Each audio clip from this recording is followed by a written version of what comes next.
Welcome to this week's What's the Score, where me and Matt Jones will look ahead at the weekend fixture against Villa using nothing more than our instincts, our gut feelings for this, some stats and Matt's superior knowledge of the game. Well, very kind of you.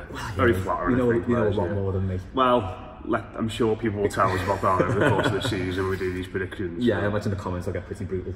Yeah, I reckon so. Mainly about my hair or facial hair or clothing, I imagine. This is the thing, get looking for anything on YouTube. Yeah, all that kind of thing. That's the danger, isn't it? We put ourselves out there a bit. Right out there. Terrifying. We'll see. We'll see how it goes. Before we look into Friday night's thriller at the Villa, getting that in there. Like it. Wait for my prediction. That's a thriller at the Villa.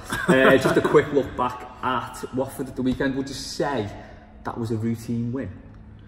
Oh, it didn't feel like it in the ground. It didn't, but I suppose it's one of them where I think sometimes when you're at the match you get a bit more nervous about what's happening than you would be if you were sat at home watching it on the telly. And I think watching a lot of it back, and it was a lot of balls into the box, corners, that sort of thing from Watford, and that can get you a bit edgy when you're in the stadium. Yeah. But I think all in all, we had it relatively under control. I think the one big chance is the Deeney one, isn't it? Where Pickford makes the save with his dish, I think, as he'd say. He'd call it, yeah. But apart from that, I think we were fine.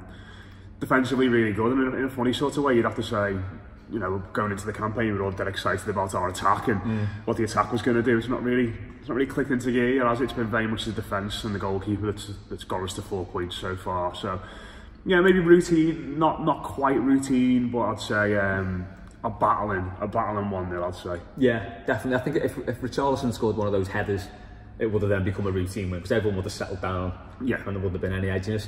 One thing I did notice watching the highlights back was Yerry Mina. Now, for some reason, we're all a little bit wary of him, and I think I sussed out why, because he does seem to play right on the edges. He does. So there was that one with De La Feu, where he didn't catch him, De La Feu went down, but a cuter winger may have just stuck the leg in to make contact there.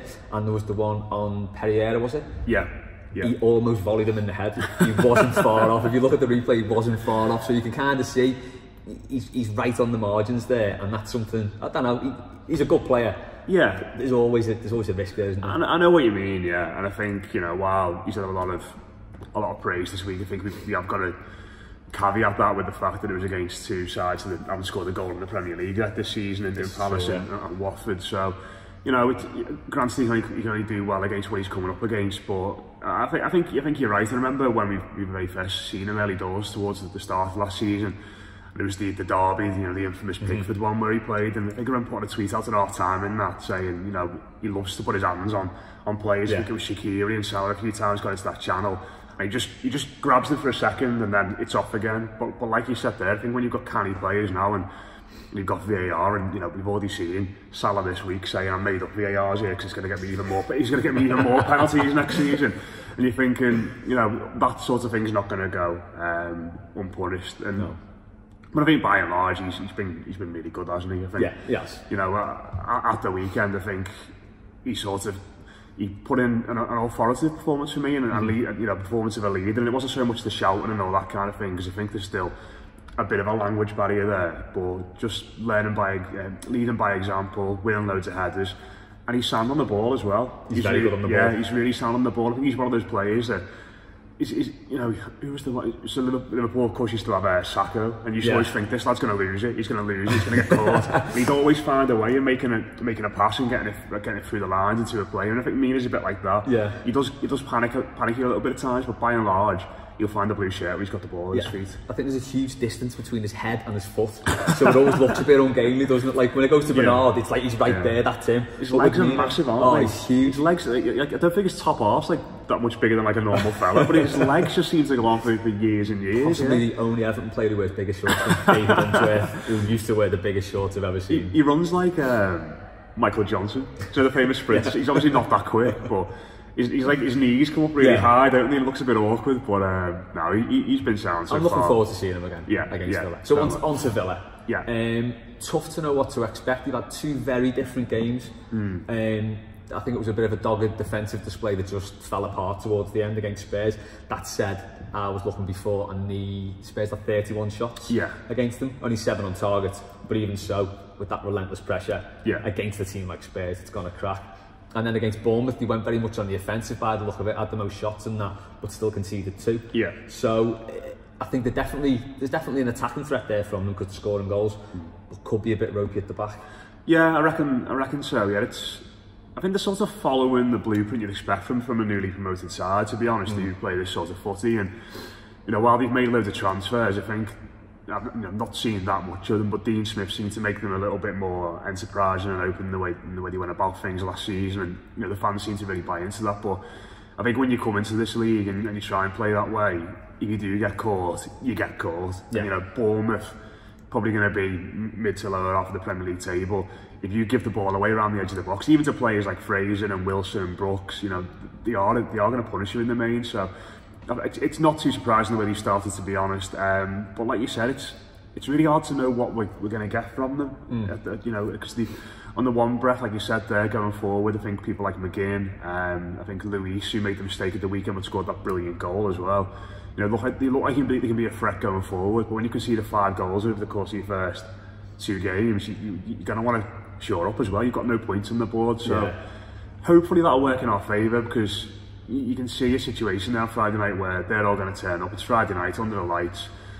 Everyone's had a bevy, the atmosphere is going to be really good, and their fans are going to want them to go forward and attack a little bit, whereas the manager might be saying, you know, we need to be a bit more cohesive here, lads, and shore things up, and hopefully we just get caught in between the two a little bit and we can capitalise on it. Yeah, I reckon so. I think that being away at Villa Park definitely does us a favour, because they can't afford to just, as you say, just sit back and bring the pressure on. You've got to be a bit more expansive, and hopefully we can pick them apart in that way. So it will be interesting to see what they do in that respect.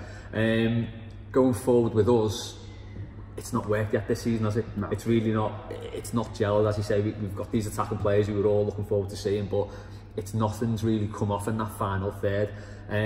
Could be a big game for Sigurdsson. He's had 2 games. I mean, he did all right towards the end of Watford. He sort of showed his canniness there in keeping the ball. Lovely that, wasn't it? 360 after 360, wasn't it? Yeah. It's like if someone's just hitting the pad on people, wasn't it? Just spinning it around all the time. So he had that, and he did put a lot of work in. But I think we need to see more from him going forward. Do you think he'll get the nod again?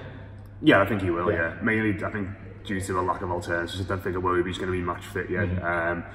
And obviously they've not really had a proper look at him as a number 10 in that regard. So I think he will get the nod. I suppose, you know, we sat here last week on this video and said it's the weekend's game against Watford is a big game for Sigurdsson. Saying the same sort of thing again. And yeah, it's difficult because I think we've mentioned it on a few shows recently where there's got to come a point for Marco Silva where the productivity that Sigurdsson can provide is offset by his lack of influence in other games. And I think he only completed something like 17, 19 passes at the weekend, and for the lad who's meant to be at the hub of all your attacking play, be, you know, in your number 10 or your split striker, that's nowhere near enough. But in the same breath, he's good off the ball. You can win you a game with a free kick or, you know, a cross into the box. You know, in fairness, he could have had 2 assists at the weekend because Richarlison had 2 sitters. So, you know, I think that the lads around him need to do a little bit more as well, but I think that the owner seems to have shifted now, and it's shifted very much onto him to start showing his worth. But, you know, Villa Park, big pitch, there'll be space for him to exploit. It is a good chance for him to really stamp his mark on the game. Yeah, hopefully he'll get some of those shots away. He's not really done that this season, and I think that's been a bit of a problem. We've had 5 shots on target in 2 games. Scored 1, and I think it showed from Bernard's goal. That wasn't a typical Bernard thing to do in the box, was it? He would normally sort of cut back and cut it across, but he cut inside and took the shot, which is something we haven't seen him do enough of. And I think everyone in that attacking third just needs to have a dig. Just you know, it comes off the keeper. And you think about the 2 games you've had. You know, you mentioned there we had 5 shots on target altogether for the season. You can't really think of, was it Gaither on the first day, or certainly Foster last week, having anything to do with. You know, they didn't feel like, you know, where the goalkeepers actually sprung into life or had to make a proper save. Like Pickford has 2 against Palace, 1 against Watford. We haven't had any chances like that, so no, it definitely needs to click. I think Richarlison looked a little bit frustrated at the weekend, which is, you know, sort of understandable. It's, you know, it's his old club. He was getting a bit narky and misplacing a few passes. You know, it'd be interesting to see what. I think over the front forward, if anyone's going to get dropped, I think it might be him. I think I think it wouldn't surprise me at all. Probably do with the rest. Yeah, it wouldn't surprise me at all if Walcott played on Friday. It's not. Everyone moans at me. It's not what I'd do. But I just think Silva might look at him and think he's had a busy summer. he played alright against Palace, dead frustrated against Watford, looked a little bit ropey and a little bit frustrated. Maybe just take him out, have him on the bench for this one, and bring Walcott in, but we'll see. That front four's been pretty functional, good off the ball, and there are lads there in Keane and Iwobi who are probably a bit higher up the pecking order midfield as well. So I think that's the one change I reckon he might make, but otherwise I imagine it'll be pretty similar. Yeah, I think we're all down to see Iwobi down. I'm going to say Walcott then. so let's get this straight now. You are Dominic Calvert-Lewin and Theo Walcott's biggest fan. I'm not Theo Walcott's biggest fan. I just think he might play on Friday. As long as that's clear. No, I think you're right. You're right. Yeah, I think Richarlison probably could do with the rest, but then again, he's one of those players who, if he comes in and he can just do the biz, can't he? Yeah.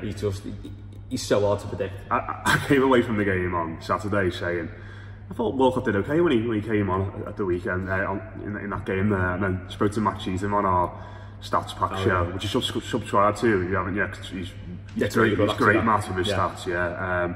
He said that he attempted 9 passes and completed 3. So you know, it's alright. It's not a bad ratio, is it? Yeah. But maybe he wasn't as good as I thought he was at the time. Put it that way. Yeah, there was a lot of beer involved, though, wasn't there? There was. The mitigating circumstances. Looking to this game now, as everyone probably knows, and Sky will bore your senses with this, it's the most played fixture in English football. This will be the 221st time the teams have met. Absolutely nothing between two games between them. Everton have 180, Everton have 182, Villa have 180. There's been 58 draws. I swear 50 of those draws have been 2-2, and I've seen 49 of them. And they've scored last minute equalisers in loads of them, haven't they? Always seem to be 2-2. More recently, the form's good, going back as far as 2011. 10 games in that period, I've got it here, I don't know why I'm trying to think of it. We've won 6, drawn 3 and lost 1. Yeah, with a couple of 3-0s and 4-0s in there. Not too bad. So recent form says we'll be alright. Yeah. This season's form says we'll be alright. So let's get on to score predictions. What do you reckon? Well, on Villa Park, first of all, even when they were really poor, I always expected to, you know, so like the latter years before they got relegated, I always expected us to go there and have a tough game. And I think we went there one year when it was the year they were last in the Premier League and we were 3-0 up at half time, but we didn't play particularly well. We went there a few years ago when Jelavic scored. So 3-0 up at half time again in that game as well. Yeah. But they launched a bit of a fight back, and you know they got back to 3-1 at the post, and it could have been a bit different in the end. I think that was Morales' debut actually at the bar of the header. You know, so long ago, and he's still there. I know, yeah. But I always feel like it's going to be a hard game when we go there. Yeah. And I imagine they'll be well up for it. I imagine they'll come out flying at us, but I think that might suit us. So I reckon we'll keep our good defensive record going. And I think Bernard, after getting on the score sheet last week and getting into good positions against Palace and not necessarily taking the shot on, I think he's starting to find, being a bit more canny in going forward and finding his spaces in the Premier League than he was last season. So I reckon he's going to score again. Go ahead. Double his tie from last season in the space of 3 games. So I reckon Bernard to score any time and Everton to win 2-0 to go top of the table, and then Arsenal Liverpool are going to draw, so we're going to stay there. Yeah, bang into that. So if you put £10 on that, right, here we go, I'm going to get this right now. Put £10 on that. Anyone didn't see last week's video, go back and watch me and Les try and decipher odds. You don't have to watch the whole thing, just go to like the last 3-5 minutes, and but I've sort of worked ahead of it this week. So if you put £10 on Bernard to score at any time and Everton to win 2-0, fans boost, we'll give you 510 quid back. Pay for a good night out in Birmingham, that won't it, after the game? Definitely, yeah. I am going to go, there's always goals in this game. There is. Always, generally 4 of them, 2 each. But I'm going to go with an absolute humdinger 3-2 to Everton, with Moyes Keane to score at any time. Is he going to score the winner? I've been trying to work out how the scoring's going to go. I don't think we'll go 2-0 down like that game against West Brom the other year, and then 1-3. So I don't think it'll be anything like that. I think I'm going to say 3-1 up, and then they pull it back at the end, and then it's a bit nervy at the end. So, okay, that would be us, that one. Yeah. Or 3-0 up at half time. Well, again. I think we've done that the last 2 times we've gone there, so could be on the cards. Could be on the cards, but I fancy our defence to. I don't even know, they signed so many players. Wesley they got up front now. No idea. Yeah, you know.